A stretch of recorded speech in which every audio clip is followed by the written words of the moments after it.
اشتراکچی جنگ بزرگی وطنی بودن همون وقت و همین اوه دهه خورسد. اشتراک خود یه نباشه 100 تا اشتراکچی جنگی بود. 100 تا جنگ بکره یا نیمی باید نابود شده برافته یه نیمی باید سمندر خدا اشتراکچی جنگ بودن اینجا با خلیل زیادین اشتراکچی جنگ بودن امیر کوه مراد بودن بسیار بسیار همه عمران گردگاه اشتراکچی جنگ بسیار همه قریب 70 کس جنگ اشتراک کردیم 70 کس همه بسیاریش نابود شدگی قریب 40-50 تیش نابود شدگی جنگ بود هستن اینا در آخر من میخواستم که برای کسب کاری ما برای مردم تاجیک و تاجیک زبانی دعا میداده. دعا کنم؟ دعای نیک. ها؟ دعای نیک دعا. آمین. سبحان الله العظیم سبحان الله کارتی سبحان الله بعزتی کل و یکون سبحان الله اهل مومن را حاصل کن به قطار مومنان تمام مومنای در گوهر و خدا اینا علماشان و جاناشان و بلشقاشان و علمی دراز رزق فراغ تیاد دعای ما در حفظ خدا باشم از تمام بلاها از تمام آفتها خدا نگه داره شدانه من حاضر خدمت هایی که مثال راه برم و کردی سادیم بسیار منت داره بیان میکنم بشم که ما بسیار چیزها به صاحب شدیم بسیار چیزهای یاد گرفتیم بسیار چیزهای از خود کردیم رحمت سلامت باشن و هرگز آفت نرسد در دولتی آفت باشد الله اکبر. هزار امان معلوم که سخنی ما رد نکرده. نه خدا خواهد با بیام اکن بیگاه شد ما 2 روز باز خانه نیستم سیر شدم که کوبارا با الهی خدا عمرتون خدا دراز کنه ما با خدا خانه بیم هزار امان معلوم جا پناتون به خدا ما راستی اول خواتر شدم که بسیاری مستفیدا قبول نمیکنن اکنون حسابشون خراب شده ماندگی خواندگی بودم من شخصیت‌هایی که نیک کردگی کردگی من ابدی میمونه مردم به چیز مونه باز همه حکم گرگی من به حجوم کردن که شما در لایق حکومه من دارم معلم در کاره معلم در کار نگفتم من همه خیلی گوشتی گفتم لایق باید با گفتم 1 سال ما قفا بود آموزگاه و خامخان گفتم و گفتم بسیار دانشمند آدم بود خداداد بودم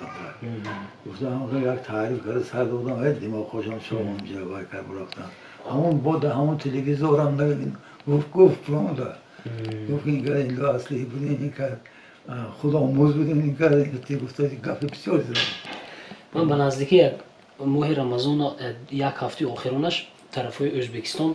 دهه‌های تاجیک نشینی جمهوری ازبکستان رفته بودم ده تماشای و بعد همه خیلی که همه اوسر بنوار گرفتم اونجا خیلی بنوار گرفتم با اونجا دهه‌های نیلو رفتیم کنگوزر رفتیم خوفر رفتیم همون دهه‌های گرد و اطراف برامون نوار کردیم دری سنگردک رفتیم همین لایق بیدگر جونشون میتونن بشینن ده همونجا احترام بکنن علایق شعرها میگن یک موسیقی که هم صحبت شدیم خیلی زیاد صحبت ها کردن در باری لایق خیلی کتابچه هاش داشتیم شعراش از یاد گفتم من باور کنید یک نمود خودم هم خیلی افتخارمند کتاب لایق من کندنی پس نمی‌نویسه در ازبکستان همه قدر هم خیلی حرمت و احترام و سواد نگودم بود همه باور کنید ما گفتیم که ما آبادی زرافشان تمام دیگر چیزا نپرسیدم مهمانداری عزت احترام تو هم دیاری لایق گفته همون خلق دست قاضی هم یگانه همه میدونسته که لایق لایق حقانی انسان بزرگ بسیار هم خیری میامد سید عبدالقاسم عبدالعزیز قاضی و آقایان افزایش پردیسه بودم بچگی باسواد بودم بچگی باسواد بودم خیری دین دون هم میشونم پدرشون وایده قاسیموف قاسم دنبال کلام بسیار کرد رحمت الله بتونم دنبال کلام بسیار حضور احمد مالیم یک جان چای نبوری دو شینی دادن چای خود ببین بیام خود من خدا خواهد که کارم سال زیغ من 2 روز 3 روز به خانه بود نیستم بیام خدا خواهد شینی چای خورید آقا تیار نه حضور احمد من بیام همین ندار که من راستی اول تصور کردم که گفتم که من بسیار وقتی که موسیقی مراجعه میکنه عصبشون خراب شده موندگی قبول نمیکنم یعنی من صحبت برازی نمیشن قبول نمیکنم میدونسته که از گذشته یک چیز منفعت ناک گویید که از اون چیز مردم بهره برن راست بهره برن خوی از حساب مثال گیریم اجتماعی مین خوی از حساب سوادناکی مین راست من اینجا یک مرده که مثال یک دو مرده که تعریف کردم که همه میدونم که مرده که در دره که کار میکردم مرده در اون مرده 70 بود حاضر 70 سال دیگه گذشته کرد 70 سال گذشته حاضر تعریفش میکنیم که همه خیلی آدم ها بود گفته راست همین تأثیر رو حاضر بچه‌تون ها گوید که یک کار باید کن همه کنه توری این از نقطه نظر خطا ده توری باز من همین چیزایی که شما ازی گفتید شاید خودتون نظرتون نگیرد نه که من بسیار آدمای پرسیدن نمیدونم نمیدونم حرکت گوشی فراموشی به رفتن میگیرد ما مقصد اساسی ما یکی حاضر اش است کو حاضر من همین گپی که من زدم قریب 80% با گویا پرت افتم 80% 20% روش ما گپ زدم فهمیدی همین 80% این به خاطرم نامساز راست به خاطرم نامساز و سن سال کلان شدگی 85 با اکنون مثال بریم چی برای مولد من همین مولد برای همین سخن دانتون با کوچگی برای صحبم که یک تو زنک بود یک تو مرد معلم ده و معلم و هم کوچگی به خوردن ما دو کس رفته حساب بودیم و یکی آمده گفت که سلام علیک کرد و خوری کرد چیز کرد گفت که از شما گفت مردم نرسد یک چیز پرسیم گفت مثلا مرحمت همین حاضر دوره با چی کار کردن به جمعیت پیش رو دو حاضر با چی کار کردن که همین جمعیت آدم ها از خود کند و چیز کند و همین جمعیت ما پیش رو همین به چی مرسه همین شما یک ویدت هم میدی پس قدیهش آدم برنم این نمایی چیز کردیم اون پرسی سالیم که البته انجی سال دیدگی اون چیز منفی نام میگوید انا گفتم من گفتم که اکنون برای آنکه جوان ها خور نشود جوان ها مثال پیش را شود هنر آموزه و علم آموزه گفتم از هنر از دو چیز گفتم نمونه اگر گفتم باید گفت همین درجه عالی پیش هم باید هنرمند باشد گفتم من حاضر گفتم من ما گفتم میگویم که هنر گفتم 40 هنر در یک کم میگویم گفتم ما با همین رو آدمی هست گفتم که 100 تا 200 تا هنر کردی سود من همیشه به کار سود گفتم همین رو آدم ها هست گفتم شما همین رو آدمی ها که باید استاد شده است خودش استاد شده است و علاقه باید به معلم در کنه علاقه علم پیدا کرده علم خودش پیدا کرده همین که چیزای قپیده گریتون من جمعیت پیش میره راست جمعیت این خیلی باید خیلی آدم کن خیلی جمعیت پیش نمیره انا مثل آدم‌های گفتم از خود کرده داریتون انا اونها خداخواه منفعت خلق و جمعیت به بند میرسد گفتم خیلی باید رحمت گفته باید یک شواتی بعد از چند وقت دیگه همونها واخوردن همه خیلی کوچی باید همه خیلی شمانده باید و خانه باید کرده مردم شمانده من نشناختم چیزی و نمونده خانه آورده چای پای کرده دادمشانه درشون معلم هر جان معلم بودین همه خیلی چیزای جمع کنیتون گفته باید کردگی و چای کرده دادمشان نیمه خوشن شد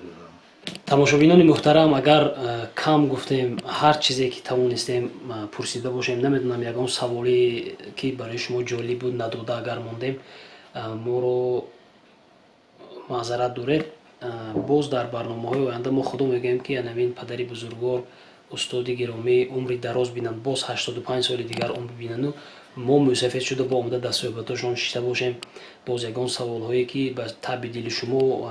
جواب گرفتن نتوانستیم بتوانید در زیر کامنتاری خودتون قید کرده گذارید باقی تنصیحات و خانوادگی ظفرمندی و سرفرازی آسمانی صاف و بی‌غبار در بالای خاندان شما در بالای مملکت ما سایبان باشد یک جهان تشکر که تا این دم با ما بودید خود را احتیاط کنید سلامت و سربلند باشید رحمت سلام يعني حقش بدعاء كل لك حاجي دعا کنید دعا ضرر ندارد جمله اون محمد ابن پناه سنت نگاه داریم با خدای پر عنایت پاکیزه کریم بینوایت ما حاضر خود به تو سپردیم تو باز رسانی برام سلامت خداوندا بگردانی بلاها را ضیافت ها نگهداری ما را به حق هر دو گیسوی محمد زبون گردان زبردستان ما را تنی صحت قوت من دائما در حفظ خدا باشید کجا باشید در حفظ باشید مسئله خدا بلند کنه هزار رحمت خدا جان یک جهان تشکر بله. انجام диққат ба як эълон 10 сотиқ замин бо фундаменташ дар деҳаи баҳор болотар аз деҳаи ғӯсар яъне колхозчиён об светаш дар наздаш ҳаст рақамҳо барои тамос ватсап имо ҳаст +7 925 356 44 93 дар комментариян ин бародар нависта буданд ки вақти навбати деҳаи ғӯсар кай гуфта мана ман омадам кофта ёфтам ҳозир ку китешон лабои дарё фромдосем ва роҳбаладӣ карда истодем ба як ҳисоб миннатдор ҳастам як ҷаҳон ташаккурҳои зиёду беҳад ки қадр мекунанд мебиёянд худашонро шинос мекунанд инам яке аз хокзории мардуми мо аст миннатдор ҳастам ана бо майда майда аз пасашон ҳай карда истодем ана ин бародаре ки барои мо роҳи лаби дарёе нишон доданду чӣ карданд то як пиёла чой даъват накарданд нагузоштанд бовар кунед ман ин чиза барои миннатдорӣ мегӯям дар тамоми деҳаҳо анамин гуна инсонҳо ҳастанд як ҷаҳон ташаккур бародарони азизе ки дар бари мо ҳастетон бовар кунед ҳамин рӯз дар як комментарие ки дар ёрӣ эфир карда будам нависта буданду мана интизор буданд беҳтарин ман аслан гирем ман дар оила яккаписар ҳастам бо анами хелин бародаро ман худама яккаписар ягон вақт ҳеҷ гоҳ яккаписар тасаввур намекунам як ҷаҳон ташаккур барору комёбӣ насибашон гарчанде ки ман пурсидам ки ҳамон коргоҳи блогрезӣ аз они ҳамин шахс буд гуфтам таблиғ кунам гуфтанд ки не шукри худо ё ин ки аз хоксорӣ буд ки нахостанд ки моя нороҳат кунанд намедонам ба ҳар ҳоле ки буд ҳамун коргоҳи блогрезӣ аз они ҳамин бародар аст парвардигор ба кору касбу корашон баракат ато фармояд давлаташонро зиёдаву зиёда гардонад мана бо ҳамаи азизои дил хайру хуш мекунем борон аз оқиб омада истодааст сарбаландию хуноободӣ зафармандию сарфарозӣ насиби якояки шумо ҳамватанони азизу гиромӣ бошад ҳамин ҷо соҳилбандӣ шудагӣ аст намедонам аз кадом тарафи ширкат бошад шахсҳои алоҳида бошад ман намедонам танҳо навор карда гуфтан мехоҳам ки ҳамина ба кадом як нияти нек кардагӣ ҳастанд мегӯянд як чанд маротиба ҳамин намуд соҳилбандӣ карданду дар охир муваффақ шуданд вақте ки муваффақ шуданд ман фикр мекунам хелоҳо заминҳо аз